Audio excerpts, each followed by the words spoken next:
Hello everyone, welcome to today's video. In today's video, we'll be discussing graphs and charts, or in broader terms, data visualization. So let us understand why data visualization is needed. Let us say we have this data of a company which depicts, sales figures and profit figures year on year. But how do you make sense of this data? Or say if I have to see how the company is growing, I would have to go through every sales figure year on year and decide, this particular company is growing. Say it started somewhere with 964 crores in 2011 and it is somewhere in 2309 crores now. And if I have to identify some patterns, it becomes a little difficult for me. Or say if I have to present this data to someone else, the other person may not exactly get whatever the point that I am conveying, correct? So in that case we would need to visualize this data. That is why visualization is very essential. And visualization mainly helps in couple of things. One is, it helps you tell the story much better. Then there is also, if you have to take certain decision on that, on the data that is there, then it would be much easier for you to make that decision based on the visualization that is done on that data. Then you also, if there are certain patterns for say for in this particular graph of the same data that we had taken up, you can see that constantly profit is increasing. Like initially if you see that profit is somewhere around, let's say 20-30% of the sales that is, or the revenue that is there, it keeps on increasing. And as you go towards the end, that is 2020 and 2021, it is almost the half the revenue that is there. So these kind of patterns you can easily identify with the visualization, while it would have taken a lot of time for you to go through the data on individual line items and identify such patterns. Another thing is, we as human beings are visual beings. For us, say if we read a book or read a textbook or something, that might be difficult to remember for us, while remembering a movie, or say remembering a short video, or the say visually, visual lectures which involve a lot of cartoons and everything, that is easier for us. That is why you probably see a lot of people watching these YouTube videos, while very few people, who are reading the books that are out there. You can go to Google and basically type in human beings process visual data better. You would get number of articles displaying that, basically how visual data is more appealing to someone who is taking a decision and all those things. Now that we have understood why data visualization is needed, or in what cases we can make use of data visualization, let us jump to our first graph. So in this session, what we will be doing is we'll be covering the bar graph. The bar graph is almost part of any reports you see or any presentations that you make. Pretty much everywhere, bar graph is very commonly used, and that is why we'll be starting with the bar graph.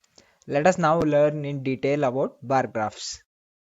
So, what is a bar graph and in what instances should you be using bar graphs?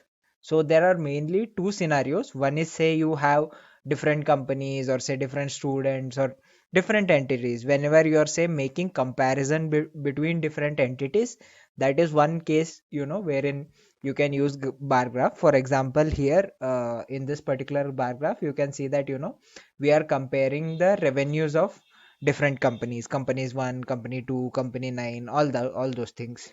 So that is one instance where you can optimally use the bar graph.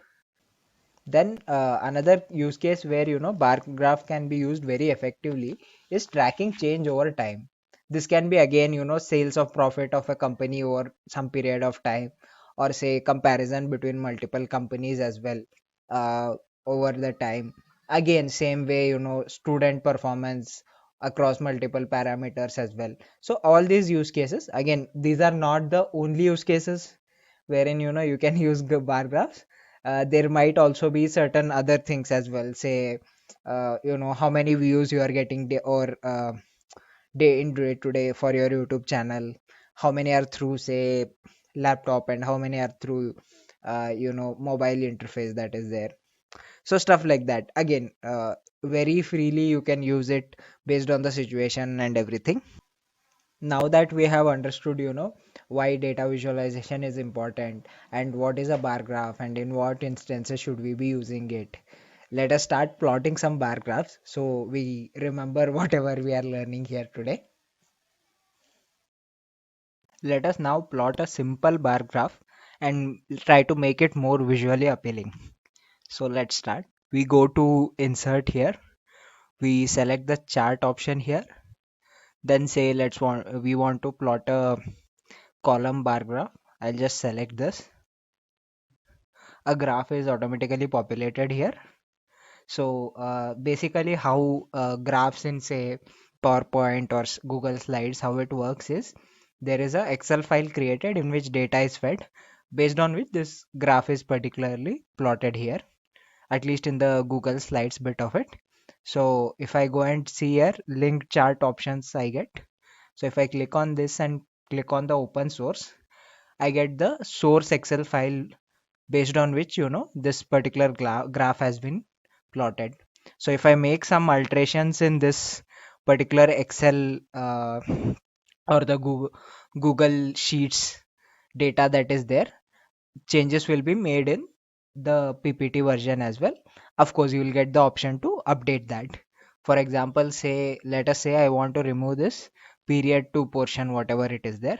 I remove it. The graph automatically gets updated here, and also I get an option of update here. So if I click on this, the graph is revised here. Let us now edit this graph and make it more visually appealing. At the same time, I would also be telling you what are all the points to consider, or say the points that I consider that make my graph look good, or tell me basically pitch a better story. So let us just say this graph is for the comparison between two companies and their revenues. So I'll just edit this period bit out and make it revenues here. Then I'll say company 1, then company 2. I'll remove rest of the portion. As you can see, it has been updated in the graph that we had plotted. So the first thing I would like to alter here is the grid lines that are present. You see a line at 40, 30 and so on and so forth. So what I personally feel is that they are more of a hindrance, or visually not so appealing to anyone who is viewing the graph. So I would like to remove them. That I do by basically clicking on one of the grid lines, basically a double click. Then you get the chart editor option here in the and also it automatically opens the customize section. Here what I do is I scroll down and go to the major grid line wala portion. Here I select basically the color, grid line color that is there, and change it to white. So if I click here, you can see that the grid lines have vanished now. The same way I can basically alter different things like the heading of the chart. Say if I want to add a heading towards the y-axis, or say towards the x-axis I want to add some headings, all that option is available in the chart editor. Just to show you a sample, here I scroll up and go to charts and axis titles. Here currently we have points code as the chart title. I would like to probably change it to say company comparison, or better word, company revenue comparison.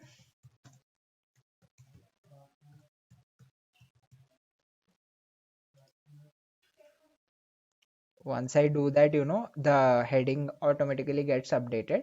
Say if I want to change the font or anything, that option is also available here.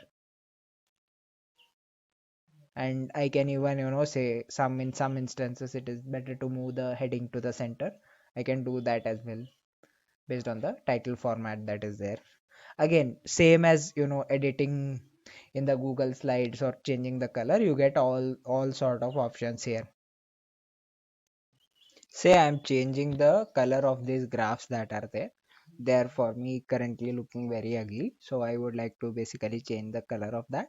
So I would just go to the fill color option here and basically change the graph color to say this particular color.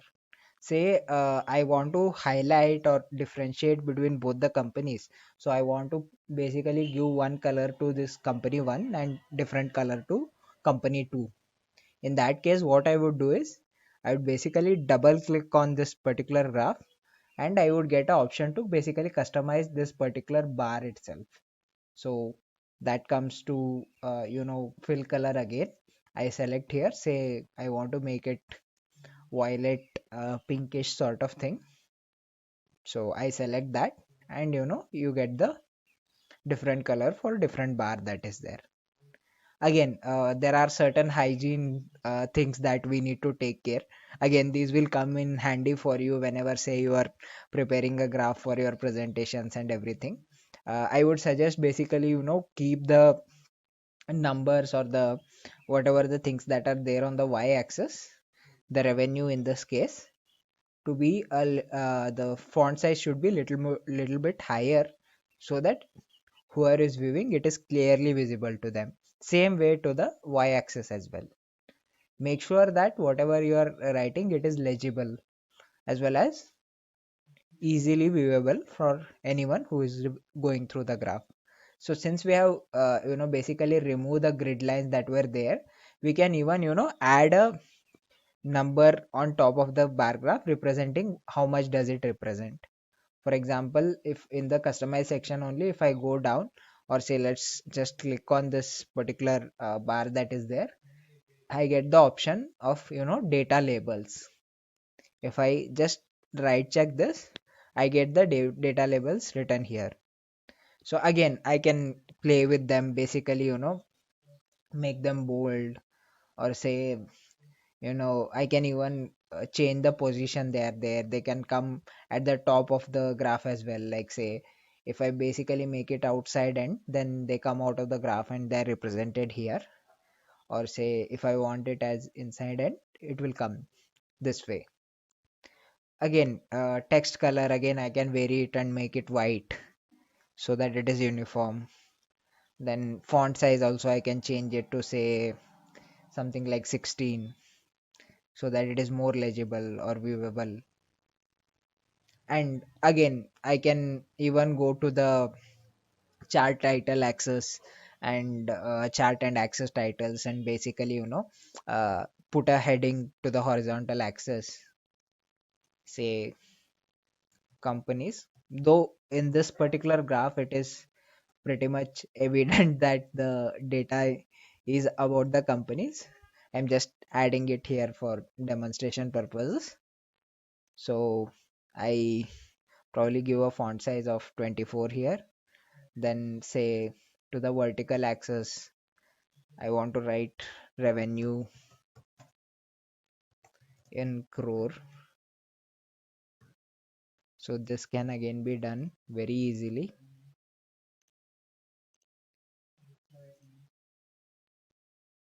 Say I want to change the color of the company revenue comparison title that is there. Again, very easily done.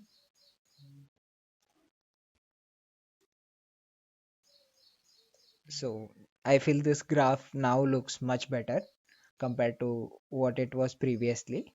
And the whole beauty of this system is now I have edited everything here.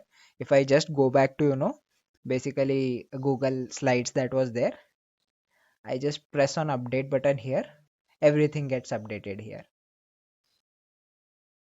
Let us now play around with this graph a little more so we understand the intricacies of basically plotting a graph. Let me go to the Excel or the Google Sheet file that we had.